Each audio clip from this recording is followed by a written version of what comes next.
Greetings and welcome to Growth Hacking Secrets. I'm your host, Mohammed Siddique from Atlanta, Georgia, and the co author of New Success Secrets available on Amazon. On this episode, we have a special guest, David Strausser.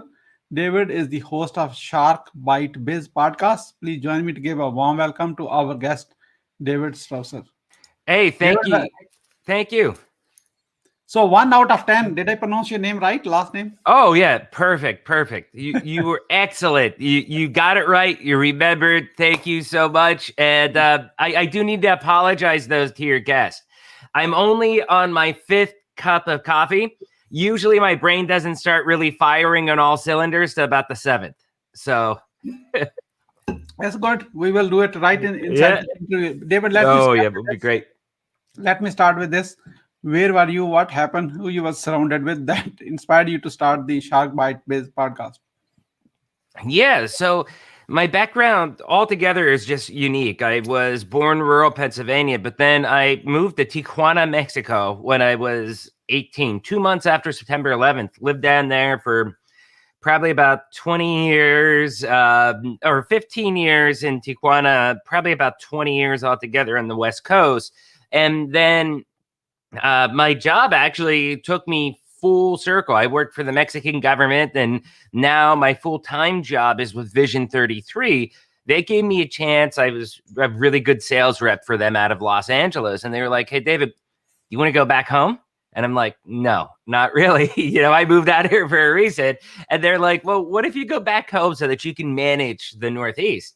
So I was like, okay, let's do it. I'm young yet. Let's, if I'm going back home, let's go on my own terms. So one of the things that I did, and this is for Vision 33, my day job, was when I was out in LA to network.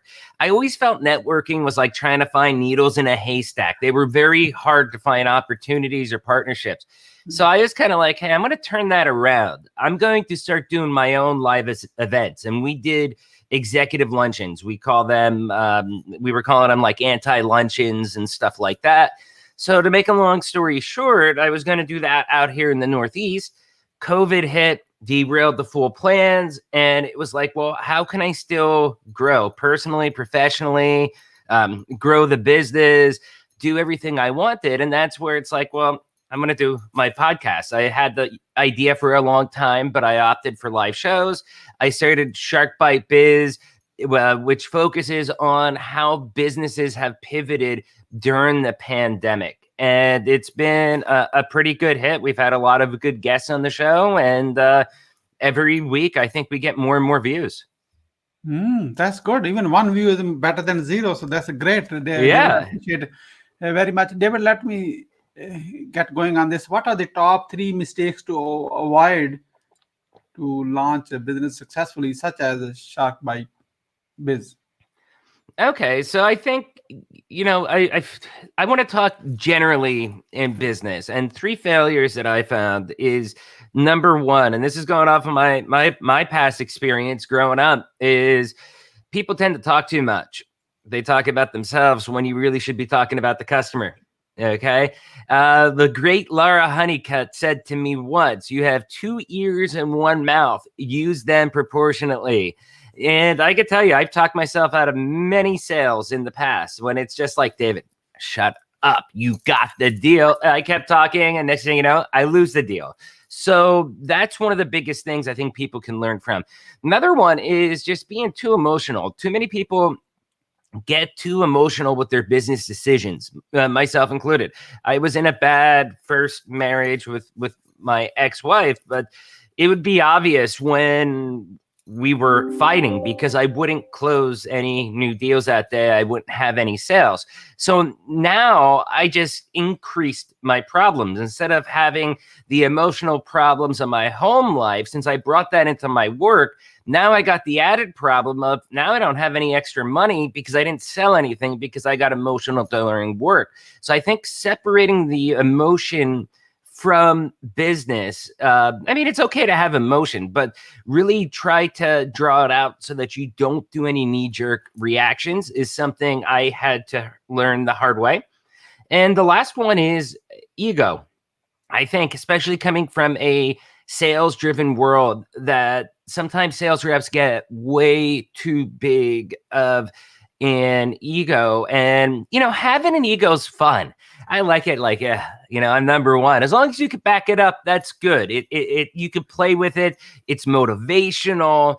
But I guess you could say when I was young and dumb, maybe I got a little bit too cocky sometimes, and that turned potential employers off, potential customers off, just because I thought I was the smartest person in the room. So that's one of the things I've had to really learn about, deal with, and figure out, well, how do I keep my ego in check as I, grow in business and in life?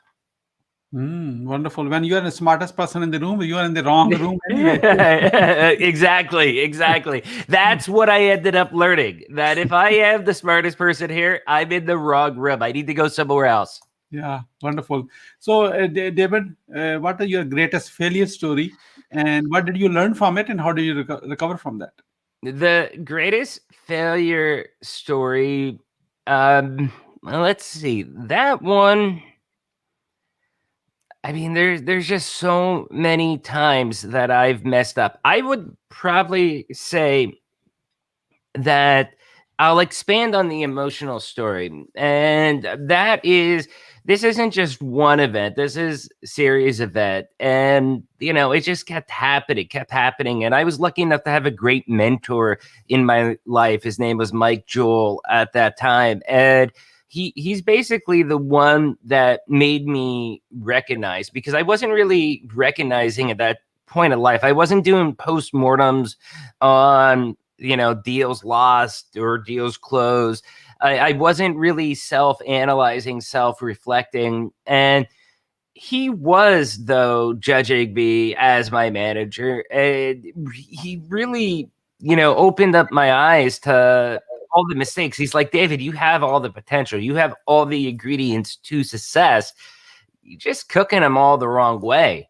And I would say, without having him in my life, I don't know if I'd be where I am today. It was a very hard time. I would have failed right then and there if it wasn't for Mike teaching me all the things I was doing wrong, from emotional to not, talking too much, or doing this or doing that. And he really helped get me back onto that right path to success. So, owe a lot of gratitude to him. That's a great testimonial for a great mentor. I can tell. Yeah, thank you. So, David, let's switch the side. Let's talk about your secrets of success. Can you promise me you're going to give us your best one? Because when it comes, we are very greedy when it comes to knowledge, not for the money. Knowledge. We want, okay. Oh yeah, definitely. Okay. I mean, that's why you wrote the book, The New Success Secrets. So I hope I'm in version 2 with these secrets. Definitely. So what are the top 3 secrets of success in launching and growing a business? Yeah, top 3: energy and drive. You just can't give up. You have to have the energy. You have to have the drive. You can't be wishy-washy, like maybe. You just got to go right after it and own it. 2 is, again, the emotional silo, especially if you're launching a business. This goes back to the emotional intelligence that we were just talking about. You've got to keep your emotions in a silo, because starting a business on your own is very emotional. You're going up, you're going down. You have a lot of peaks, both good and bad. And you've got to put those emotions in check so that you don't do a knee-jerk reaction, because maybe, you feel like you're at top of the world and you're doing something that is a little bit too confident in the moment, where, once you come back down to earth, you're like, oh, I shouldn't have done that. And then number 3 is stand out. I think that's one of the big things that I personally have done with my podcast, with Vision 33, and our products, and also with my coffee brand, Dead House Coffee, is I'm different. I try to be memorable. Well, when I want to be. Sometimes I just want to, disappear. But other times I try to be memorable in a good way. Okay. I go about things a different way. I try to stand out from the crowd. I'm not a contrarian or anything like that, but I found my own unique way to leave marks on people and bring a different sense. Like when I said earlier about how in LA we were doing the anti-luncheon event. I mean, that's what it was called. It was an executive anti-luncheon, and it was so anti-luncheon that we actually served dessert first. And you should have seen 125 executives. They're thinking they're going to get their gourmet salads and stuff like that.